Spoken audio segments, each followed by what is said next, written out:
우리는 지난주에 홍수가 어떻게 진행되었고 그 가운데서 노아가 어떻게 인내하면서 하나님의 명령을 기다렸는가 하는 내용을 살펴봤습니다. 그러면서 우리의 분별의 핵심은 우리 자신의 생각과 판단이 아니라 하나님의 생각과 판단을 알고 순종하는 것이다 하는 사실을 말씀을 드렸습니다.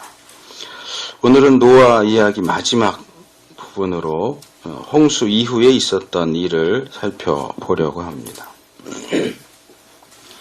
이 홍수라고 하는 대재난 가운데서 인류와 짐승의 생명을 구원한 어찌 보면 영웅이죠. 이 영웅 노아의 말년이 어떠했을까 하는 것을 살펴보면서 여기서도 우리가 분별에 대한 교훈을 받고자 합니다. 우리가 지난주에는 6장 말씀을 살펴봤고 8장 건너뛰어서 9장 그것도 20절 앞부분을 건너뛰었는데 조금 생각해 볼 것이 있습니다. 본문으로 들어가기 전에 홍수가 드디어 끝났고 하나님께서는 다시는 홍수를 통해서 이 세상과 사람을 심판하지 않겠다고 약속을 하십니다. 그러면서 무지개를 그 언약의 징표로 주시죠. 그리고 창세기 9장 19절 오늘 본문 바로 앞에 절에 보면 노아의 세 아들을 통해서 이 현세의 인류들이 땅에 퍼져나가기 시작했다라고 기록을 합니다. 사실 노아 홍수 이야기는 여기서 끝나는 겁니다. 나가라 해서 나왔고 제사 드렸고 하나님이 받으셨고 내가 다시는 홍수로 심판하지 않겠다 그러면서 노아와 언약 이야기를 다시 하셨고 그리고 이제 노아와 그 아들들을 중심으로 해서 그들이 온 세상에 퍼져나갔다. 거기서 사실 끝나는 거예요. 그리고 거기서 끝나면 참 좋았겠다 하는 생각도 들어요. 근데 오늘 본문은 이 19절에서 끝난 노아 홍수 이야기에 부록처럼 붙은 내용입니다.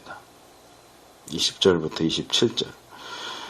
19절에서 이미 세 아들이 세상에 퍼져 나갔다라고 이야기하는데 오늘 본문에 보면 노아의 가족들이 아직 흩어지지 않았어요. 같이 살고 있어요.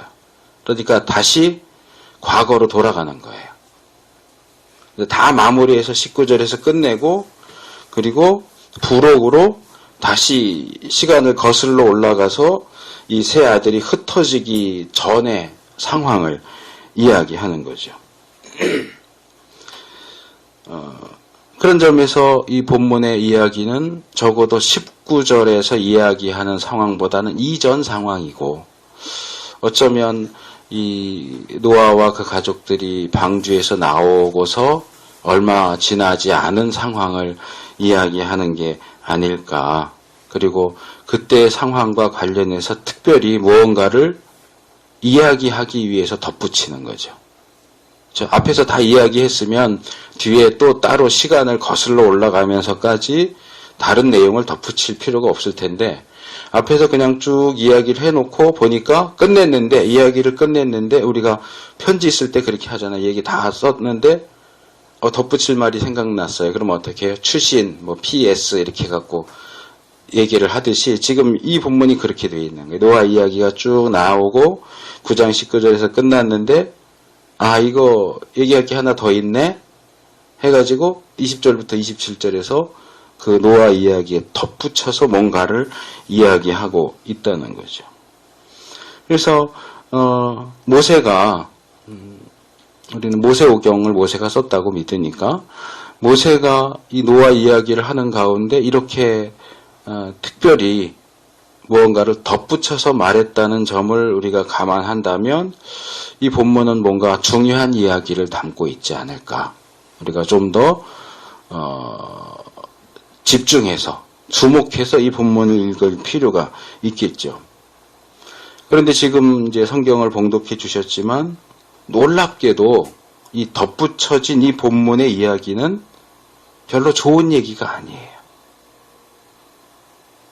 긍정적이고 좋은 내용이라기보다는 부끄럽고 수치스러운 사건이에요. 중간에 뭐 찬양, 창대 뭐 이런 단어들이 나오기는 하지만 사실은 시작 부분과 끝나는 부분에 저주가 나오잖아요. 저주.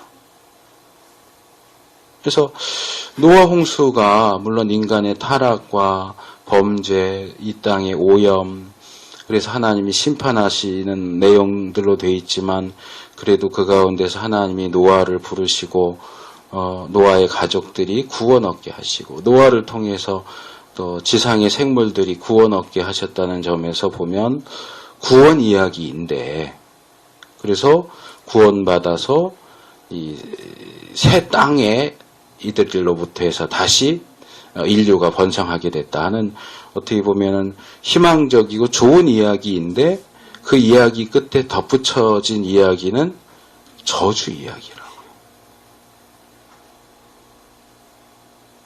그래서 왜 그럴까를 우리가 좀 생각해 볼 필요가 있어요. 왜 희망 끝에 절망이라고 할 수 있는 저주 이야기를 기록하고 있느냐.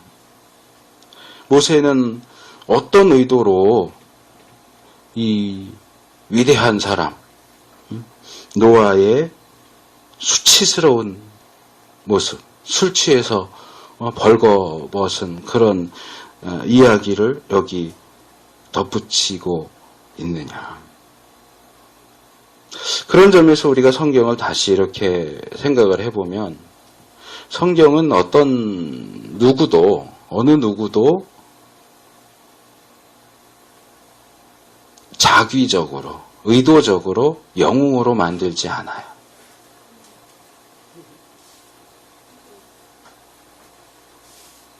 그의 좋은 점도 숨기지 않고 이야기하지만 그의 나쁜 점도 또 숨기지 않고 이야기해요. 우리가 누군가를 성경에도 그 표현이 나오지만 포장한다. 누구에겐가 좋게 보이기 위해서 그 사람을 포장하려고 한다면 나쁜 점은 이렇게 싹 빼고 좋은 점만 이야기할 거 아니에요. 근데 성경은 그러지 않아요. 노아가 그래요. 노아 이 9장 19절까지만 보면 노아는 정말 흠이 없어요. 처음 소개했잖아요. 노아는 의인이고 당시에 완전한 자였고 하나님과 동행하는 자였어요. 근데 그의 생애를 쭉 보면 방주를 만들라는 명령을 받고 방주를 만들고 홍수를 지내고 지난주에도 살펴봤지만 홍수가 끝나고도 얼마나 막 조심스럽게 세심하게 인내하면서 하나님이 나가라 하는 명령이 떨어지기 전에는 버티잖아요. 방주 안에서 안 나가잖아요. 자기 마음대로 행동하지 않잖아요. 그래서 그것만 보면 야 노아는 정말 대단한 사람이다. 흠이 없는 사람이다. 이렇게 말할 수 있는데 끝에 가서 보니까 이게 아니네. 왜 그 노아가 술 취해갖고 이렇게 벗고서 자갖고 망신을 당하냔 말이에요. 근데 뭐 그거 그렇게 대단한 문제가 아니라고 생각했으면 그냥 뺐어도 됐을 텐데 구태여 넣는 거예요. 거기다 보태갖고 넣는 거예요. 부록으로. 노아가 그렇고 기드온이 그렇고 기드온도 말년에 어떻게 해요? 금 이렇게 모아가지고 에봇을 만들어서 그것 때문에 이스라엘이 올무에 걸리게 해요. 그렇지 않으면 참 좋은 지도자였다고 말할 수 있을 텐데 기드온도 말년이 그렇고 아브라함도 믿음의 조상이지만 몇 번을 자기 아내를 누이라고 속여갖고 아내를 뺏기고 한 번 혼났으면 정신 차려야 되는데 또 그러고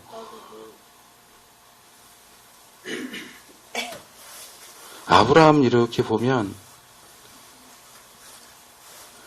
그 초한지에 나오는 유방하고 좀 비슷한 것 같아요.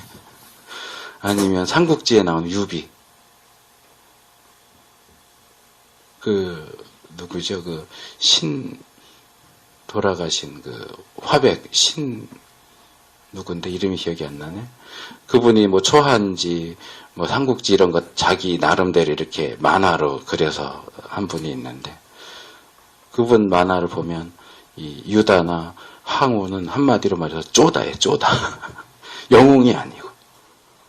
관우나 이런 사람들은 영웅인데, 유비나 유방은 쪼다야. 옆에 있는 사람들 빌붙어가지고 왕이 되지, 자기 자신은 능력이 별로 없는데, 이렇게 황제의 기운을 갖고 태어났다. 이래갖고 옆에 사람들이 이렇게 영웅 같은 사람들이 이렇게 붙어서 도와줘서 황제를 만들지만 그 자신은 별 볼 일 없는 사람. 근데 아브라함을 우리가 믿음의 조상 이렇게 부르긴 하는데 하는 걸 가만히 보면 아브라함한테 죄송한데 좀 쪼다스러워요. 왜 그러지? 왜 자기 아내를 아내라고 안 하고 누이라고 해갖고 자꾸 뺏기고 또 뺏어간 왕이 재물 주면 또 좋다고 받아갖고 부자 되고 이건 좀 아니지 않은가 하는 생각이 들어요. 근데 정말 유대인들이 믿음의 조상 그랬으면 좀 그런 수치스러운 부분은 가려줘도 좋을 것 같은데 안 가려줘요, 성경은. 다윗도 그렇고요. 가장 위대한 왕이잖아요. 근데 남의 아내를 탐하고 간통하고 살인한 거 성경이 숨겨주지 않아요. 솔로몬도 그렇고. 그래서 성경은 어느 누구에 대해서도 그를 영웅 만들기를 해서 잘못한 것들은 슬슬 빼내고 좋은 점만 부각시켜서 이 사람은 대단한 사람이야, 완전한 사람이야 이렇게 하지 않는다는 거예요. 그리고 사실상 이 부분이 바로 우리가 분별과 관련해서 교훈을 받아야 하는 내용입니다. 이걸 이렇게 제가 평소에도 말씀을 드리던 부분이긴 하지만 이렇게 표현할 수 있어요. 어제의 승리가 오늘의 승리를 보장하지 않는다. 어제 영웅적인 행동을 했다고 해서 오늘도 또 영웅적으로 할 거라고, 어제 승리했기 때문에 오늘도 당연히 승리할 거라고 그렇게 생각하면 안 돼요. 어제 내가 분별을 잘해서 하나님 뜻대로 행했다고 해서 오늘도 내가 분별을 잘해서 하나님 뜻대로 행할 거라고 자신할 수 없다는 거예요. 노아가 어제는 잘했어요.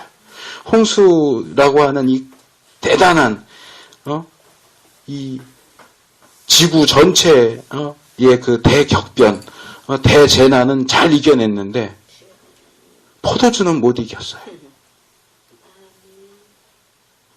근데 우리가 노아뿐만 아니라 이런 모습들을 많이 보죠. 뭔가 크고 대단한 건 잘해.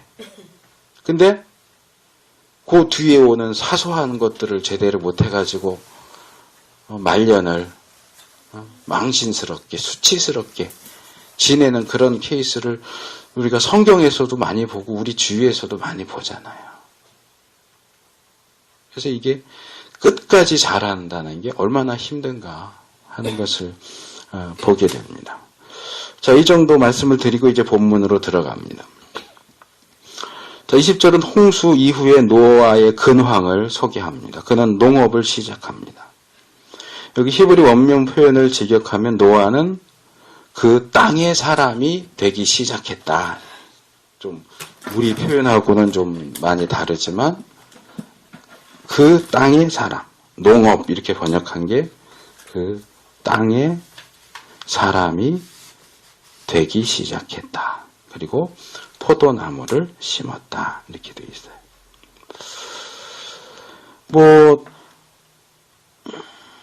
노아가 농사를 시작한 거, 이건 특별히 농사라기보다 이제 과수원이죠. 포도원이죠.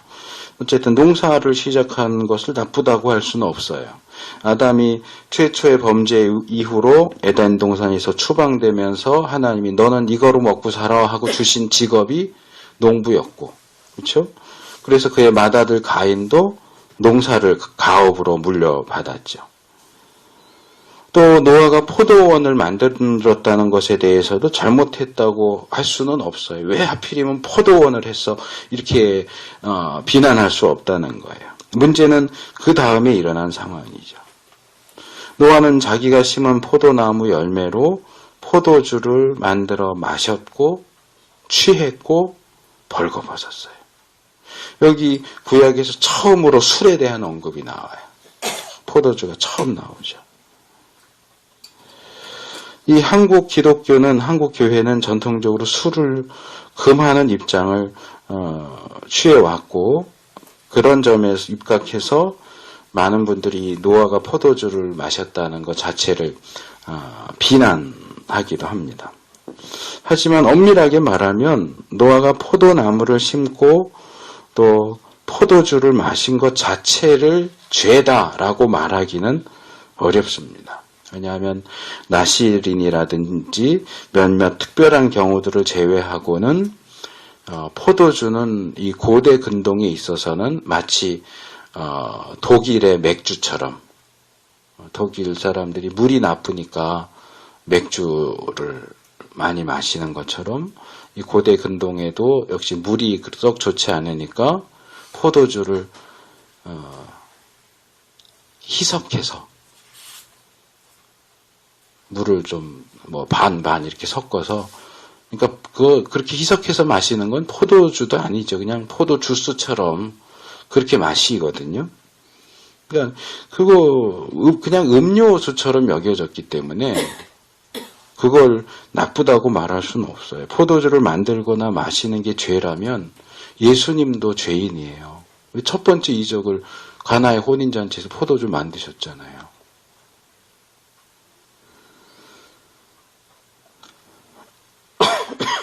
그래서 여기까지는 우리가 특별히 문제 삼을 게 없지만, 이제 문제가 되는 건 뭐냐면 노아가 포도주를 취하도록 마셨다는 거예요. 성경은 포도주를 마시는 것 자체를 정죄하진 않지만 포도주뿐만 아니라 술에 취하는 것은 죄라고 얘기해요. 그러니까 술을 취하도록 마시는 건 그건 잘못된 거예요.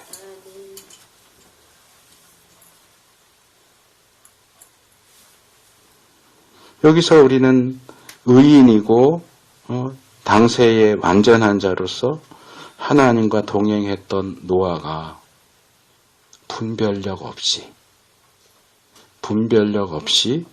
취하기까지 포도주를 마시는 모습을 발견하게 됩니다. 본문은 왜 노아가 포도주를 마셨는지 이야기하지 않아요. 기쁜 일이 있어서 마셨는지, 슬픈 일이 있어서 마셨는지, 그냥 먹다 보니까 맛있어서 계속 먹다 보니까 취한 건지, 우리로서는 알 수 없지만 어쨌든 노아는 선을 넘어섰어요. 그냥 적당하게 마시고 그랬으면 괜찮을 텐데 취하기까지 마셨어요. 그리고 취한 상태에서 그나마 더 다행인 게 나가서 막 누구 붙잡고 싸우고 술주정하고 이러지 않고 그냥 자기 장막 가운데 누워서 아마 잠이 들었어요. 근데 벌거벗은 상태가 됐다고 그래요. 여기 사용된 히브리 표현은 누군가가 옷을 벗긴 게 아니고 스스로 벌거벗은 상태가 됐다. 근데 이게 스스로 벗은 건지, 자다 보니까 더워서 이렇게 벗은 건지, 아니면 누워서 뒹굴뒹굴 하다 보니까 벗겨진 건지, 그거는 모르겠어요. 어쨌든 마셨고 취했고 벌거벗은 상태가 됐어요. 근데 여기서 우리가 조금 주목해서 봐야 할 게 있어요.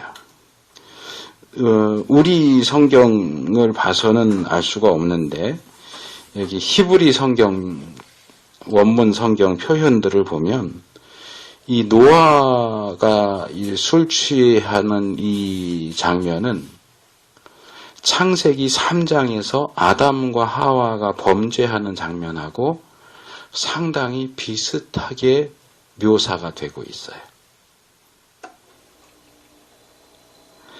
앞에서 제가 소개했지만 여기 농업, 이렇게 여기 농업이라고 번역한 이 히브리어는 이쉬 하아다마예요. 이쉬는 사람이라는 뜻이고요.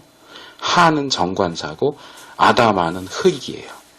아다마를 가지고 아담을 만들었죠. 아다마에서 만들어졌기 때문에 아담이라고 한다고 보통 그렇게 보는데, 그러니까 그 땅의 사람. 근데 이 아다마는 아담하고 밀접한 관계를 가지고 있다는 거죠. 그리고 여기 노아가 심은 포도나무는 에덴 동산에 있던 많은 나무들을 대표해요. 아담과 연결이 되고 땅, 그 다음에 나무가 연결되고요. 그 다음에 장막 안에서 그랬는데 이 안에서라는 히브리 단어가 베토크인데 이 단어가 어디 사용되냐 하면 창세기 2장에는 동산 중앙에 두 나무가 있었다. 그럴 때 이 중앙에가 베토크예요. 그리고 3장에서 아담과 하와가 벌거벗은 것을 깨닫고 무화과 나무 잎으로 치마를 만들어 입고 이럴 때 하나님이 오시니까 어떻게 해요? 숨잖아요. 나무 사이에 숨었다 그러는데 나무 사이에 이 단어도 베토크예요.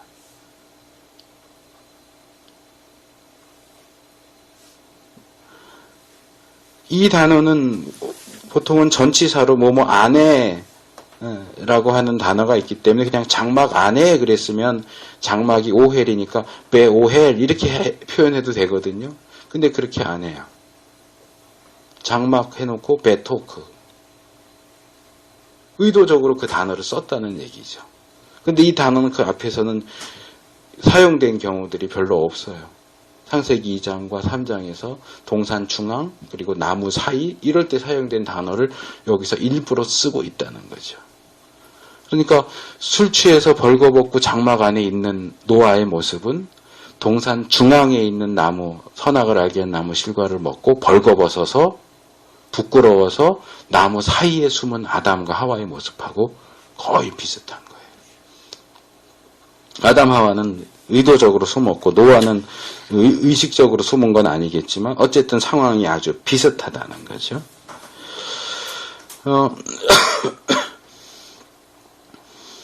21절에 사용되는 벌거벗었다 하는 단어는 갈라라는 단어인데 이 단어는 벌거벗기다, 특별히 벌거벗긴 채 포로로 끌려가다 그런 뜻이에요. 그래서 이게 나중에 북이스라엘이나 남유다가 아수르와 바벨론에 포로가 돼서 끌려간다고 할 때 이 단어가 사용돼요.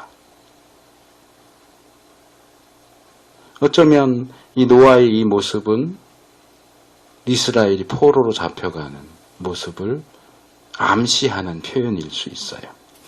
그런데 22절에는 가나안의 아비 함이 아비의 하체를 봤다 그러죠. 이 하체라고 하는 단어가 에르바.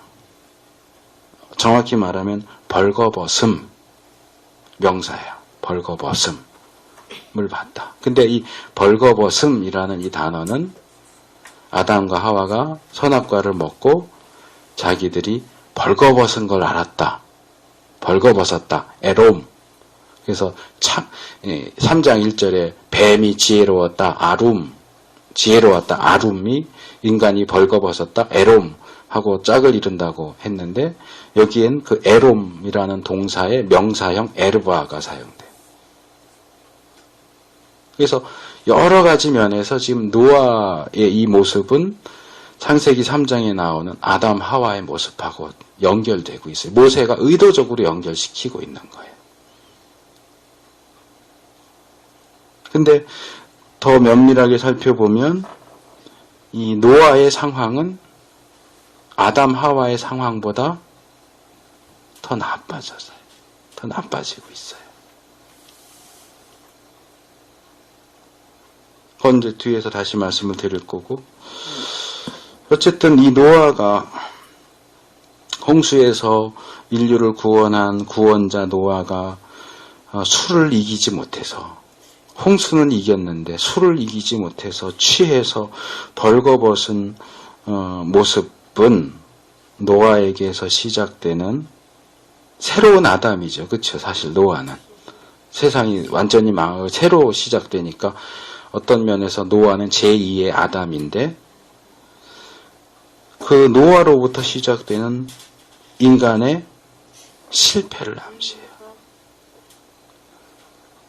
범죄 때문에 세상을 다 심판하고 다시 시작하게 했지만 앞으로의 인류가 성공할 것이냐 실패할 것이냐라고 할 때 실패할 거다. 노아의 모습을 보니까 인간이 성공하지 못하겠구나. 물론 궁극적으로는 하나님의 은혜가 승리해요.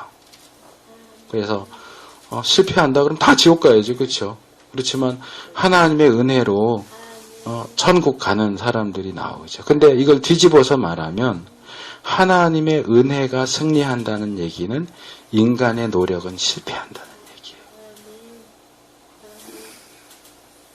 인간은 실패할 수밖에 없어요. 죄인인 인간은 실패할 수밖에 없어요. 그건 불신자도 마찬가지고 신자도 마찬가지예요. 믿는다는 점은 다르지만 아직도 우리가 죄된 육신을 입고 있기 때문에 항상 잘할 수가 없어요. 잘한다고 그러면 안 돼요. 나는 실수 안 해 라고 말하면 안 돼요. 구원파나 몇몇 이단들이 그렇게 얘기하죠. 예수 믿어서 구원받은 사람은 더 이상 죄 짓지 않는다. 아니요. 거짓말이에요. 그럴 수가 없어요. 근데 이제 이어지는 내용들을 보면 노아만 실패하느냐? 아니요. 노아만 실패하는 게 아니에요. 노아의 아들들 가운데도 실패하는 사람이 나오는데 그게 바로 함이에요. 함. 여기 22절을 보면 함을 그냥 함이 함이 그렇게 하지 않고 뭐라고 그래요? 가나안의 아비 함이 가나안의 아비 함. 근데 23절에 보면은 그의 형제들 셈과 야벳은 다른 표현이 붙지 않고 그냥 셈과 야벳이 이렇게 얘기해요. 왜 그랬을까? 홍수 기간 전에 그건 좀 가능성이 적고 왜냐하면 너희 가족들 방주에 들어가라 그럴 때 보면 8명만 얘기하거든요. 노아 부부, 세 아들과 며느리 8명이잖아요. 만약에 홍수 전에 가나안이 태어났다면 9명이 됐겠죠. 그렇죠? 그러니까 아마도 이 홍수 기간 중에 방주에서 함이 아들을 낳은 거죠. 가나안이라는 아들을. 뭐 이렇게 되면 또 문제가 더 복잡해질 수도 있지만 어쩌면 뭐 언급을 하지 않았어도 그냥 그 아이는 그 8명에 포함된 걸로 봐야 할지도 모르겠어요. 왜냐하면 홍수 기간이 1년 조금 못 되기 때문에 그러면 아기잖아요. 왔다 갔다 걷기도 어려운데 그런 아이를 할아버지가 저주한다. 이건 조금 받아들이기 어렵고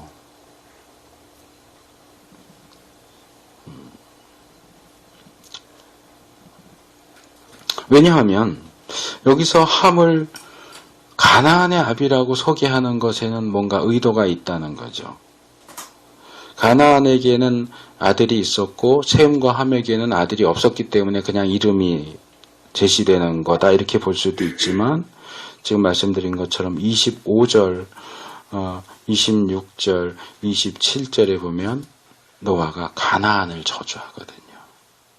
왜 잘못은 함이 했는데 가나안이 저주를 했느냐 하는 것을 놓고 볼 때 보통 이제 이건 추측이지만 아마도 함이 노아가 벌거벗은 것을 알게 된 것이 가나안 때문이 아니었겠는가라고 추측을 해요, 보통. 그러니까 아마 가나안이 할아버지 그리고 노아 장막에 들어갔는데 할아버지가 자고 있는데 벌거벗고 자고 있어. 그러니까 나와서 아빠한테 가서 아빠 할아버지가 벌거벗고 자고 있어. 아마 그렇게 얘기했겠죠. 그러니까 함이 들어가서 본 거예요. 그렇지 않으면 가나안을 저주하는 부분을 이해하기가 참 힘들어요. 셈을 축복하고 야벳을 축복하면 함을 저주해야죠. 함을. 근데 함은 이름도 꺼내지 않고 가나안을 저주한다는 거예요. 근데 여기 본문도 참 흥미로운데 함이 그 아비의 하체를 봤다. 이 하체가 아까 말씀드렸죠. 에르바의 벌거벗음.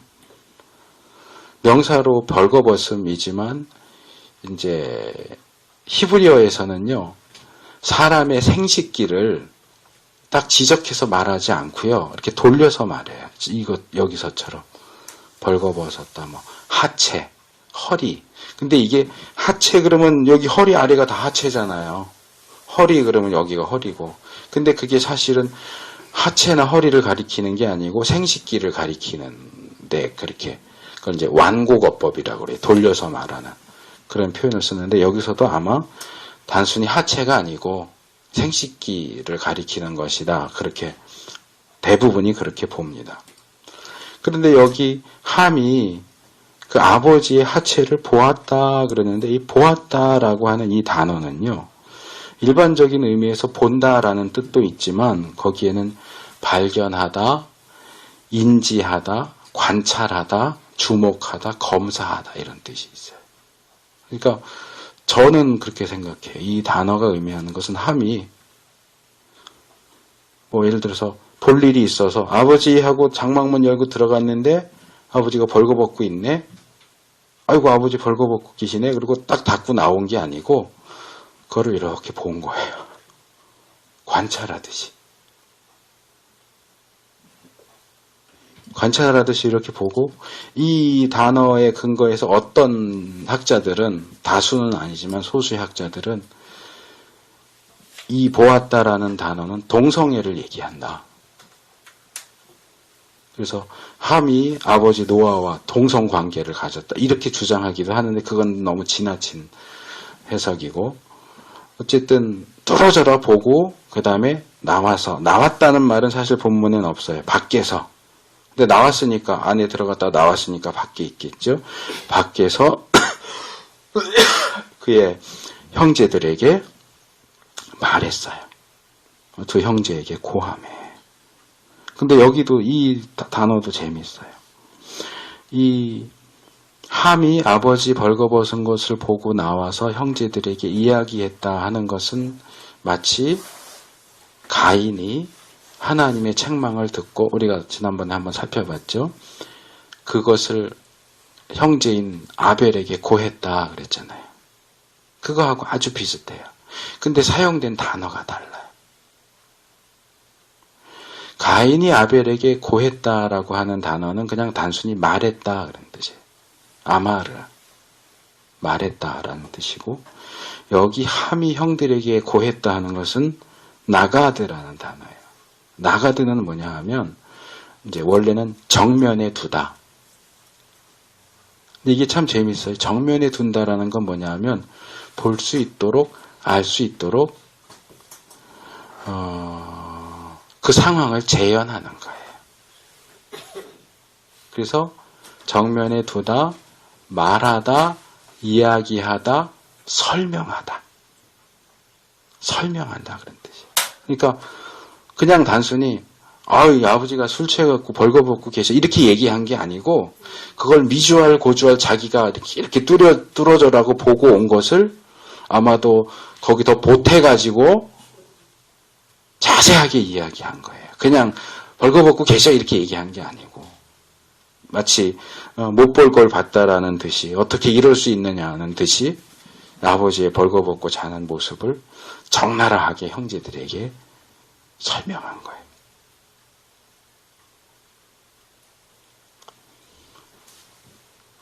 근데 뭐 그렇게 얘기하면서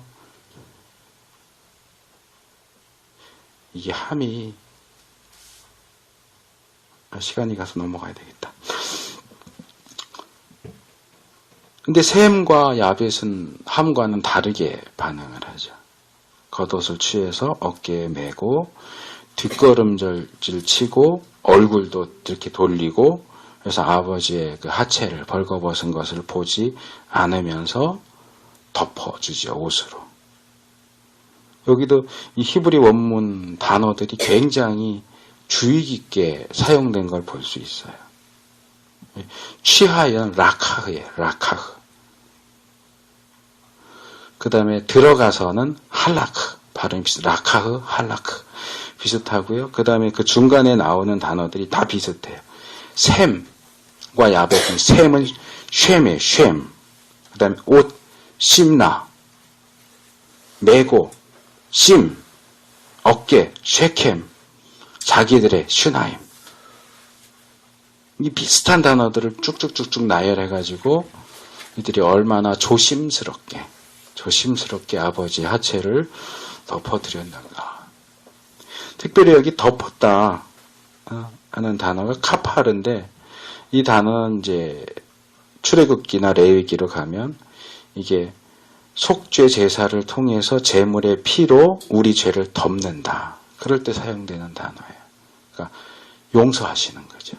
용서한다. 속죄하다라고 사용되는 단어가 카파르예요. 그래서 이 아버지의 허물을 덮어주는 셈과 야벳의 행위는 우리 죄를 덮어주시는 하나님의 모습을 보여준다고 할 수 있어요. 자, 마지막 부분을 말씀을 드리면, 자, 노아가 이제 술이 깼어요. 그리고 자기가 벌거벗고 자는 사이에 어떤 일이 일어났는지를 알게 됐어요. 어떻게 알게 됐을까? 이것도 궁금하죠? 아들들이 말했을까? 아내가 말했을까? 며느리들은 부끄러워서 말 못했을 거고, 가나안이 가서 말했을까? 성경은 얘기하진 않아요. 노아가 어떻게 알게 됐는지는 얘기하지 않지만 그 상황을 알았어요. 그리고 즉각적으로 저주를 말합니다. 이 24절부터 27절 내용을 가만히 보시면 노아의 발언이 어떻게 되어 있느냐 하면 가나안에 대한 저주, 셈의 하나님을 찬송, 가나안 저주, 야벳의 창대, 가나안 저주. 가나안 저주가 3번 나와요. 제일 앞에, 제일 뒤에, 가운데. 그 사이사이에 셈과 함에 대한 축복이 나와요. 그러니까 저주, 축복, 저주, 축복, 저주 이렇게 나와요. 저주 3번, 축복 3번. 근데 아까도 말씀드린 것처럼 이 선을 행한 셈과 야벳에 대해서는 축복하지만 악을 행한 함에 대해서는 언급조차 하지 않아요. 대신 함의 아들인 가나안이 3번이나 연거퍼서 중첩되는 저주를 받죠.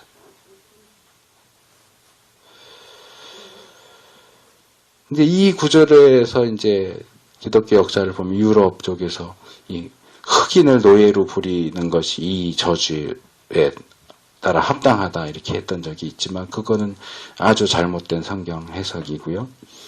우리가 보통 셈, 함, 야벳을 황인종, 흑인종, 백인종 이렇게 하지만 그것도 틀려요. 맞지 않아요. 예를 들어서 함의 후손 가운데 이집트 사람들이 함족이거든요. 이집트 사람들 까매요? 까마지 않잖아요. 이걸 단순히 색깔로 해갖고 셈, 함, 야벳 해갖고 셈은 황인종이고 함은 흑인종이고 야벳은 백인이다 이렇게 말하는 거는 성경을 잘 모르고 하는 얘기예요. 일반적으로 많이들 그렇게 얘기하지만 어쨌든 노아의 이 축복과 저주를 우리가 어떻게 보아야 할까 하는 것도 문제예요. 일반적으로는 이게 이제 아브라함, 이삭의 축복기도, 야곱의 특별히 12아들에 대한 기도, 또 모세가 12지파에 대해서 한 것, 그것하고 이제 비교되는 이 예언이다. 노아의 예언이다. 이렇게 보기도 하는데, 그게 일반적인 견해이긴 한데, 제가 볼 때는 아닌 것 같아요. 제가 볼 때는 이게 노아가 순간적으로 울컥해서 내뱉은 말이에요. 보통 이 내용에 근거해서 하나님이 약속하신 여자의 후손이 셋의 계통을 통해서 셈의 계통을 통해서 나오게 될 거라고 이야기해요. 근데 내용을 자세히 보시면 이게 좀 애매해요. 예를 들어서 보통 말하는 것처럼 야벳이 백인종이고 셈이 황인종이라고 하면 백인종이 황인종의 장막 아래에서 거한다. 이런 예언은 성취된 적이 없어요. 오히려 황인종이 백인종의 지배를 받았으면 받았지 백인이 황인의 지배를 받은 적이 어디 있어요? 없잖아요. 또 함의 자손인 가나안 족속이 모두 함의 자손이 다 노예가 된 것도 아니고 가나안이 늘 노예 생활을 했던 것도 아니고요. 그래서 저는 개인적으로 이것은 술 마시고 취해서 벌거벗을 정도로 취해서 자고 깬 노아가 아직 술이 덜 깨가지고 화나가지고 말한 게 아닐까라는 생각이 들어요.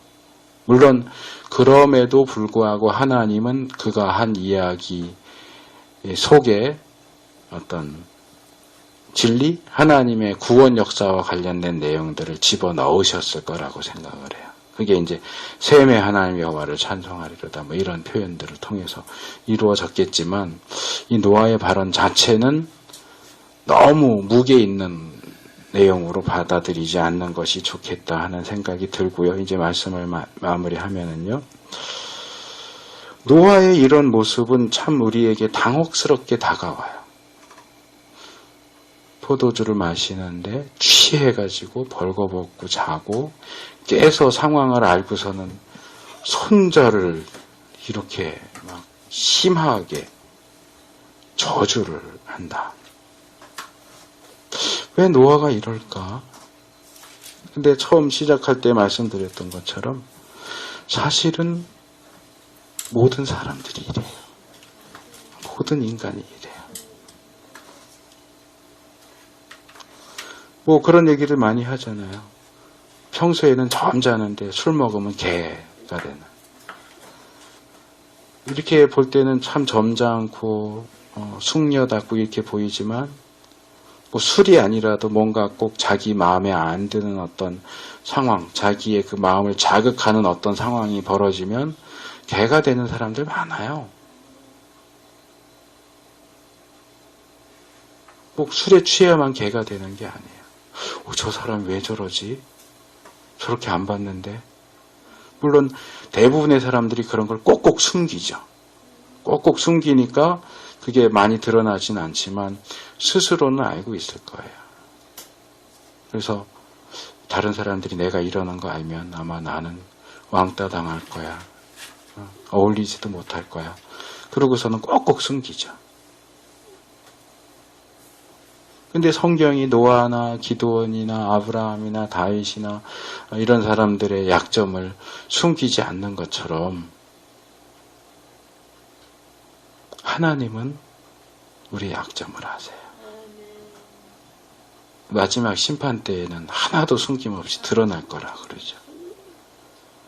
그래서 우리 가운데 자기의 앞날에 대해서 장담할 수 있는 사람은 아무도 없어요. 우리가 지난주에 본 11시 영화가 그렇잖아요. 잠언 27장 1절 너는 내일 일을 자랑하지 말라. 하루 동안에 무슨 일이 일어날는지 내가 알 수 없습니다. 또 야고보서 4장 13절에서 16절도 나중에 한번 찾아보세요.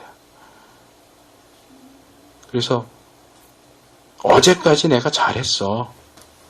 그러니까 내일도 잘할 거고 모레도 잘할 거고 주님 오실 때까지 난 잘할 거야. 아니요. 그러지면 안 돼요. 처음에 설교 시작하면서 지적했던 것처럼 어제의 성공이, 어제의 승리가 내일의 성공과 승리를 보장해 주지 못하기 때문에 그래요. 그 대표적인 예가 바로 노아예요. 그래서 우리가 늘 긴장해야 돼요. 성경의 표현대로 하면 깨어서 경성해야 돼요. 한번 성공했다고 으스대고 잘난 체하지 않도록 조심해야 돼요. 내가 뭔가 다른 사람보다 뭐 말씀에 있어서 기도에 있어서 또는 은사에 있어서 뭐 섬김에 있어서 좀 나은 점이 있다고 해서 괜히 다른 사람들 깔보고 잘난 체하면 안 돼요. 그거 어떻게 보면 다 모래성이에요. 한순간에 와르르 무너질 수 있어요. 특별히 우리가 어떤 큰 일을 잘 해냈을 때에 그 다음을 조심해야 돼. 홍수를 이겼을 때 포도주를 조심해야 돼. 아이, 포도주 같은 거 내가 홍수도 이겼는데 무슨 포도주에 지겠어? 이랬을지도 몰라요. 아니에요. 그래서 우리가 늘 정신 차리고 깨어서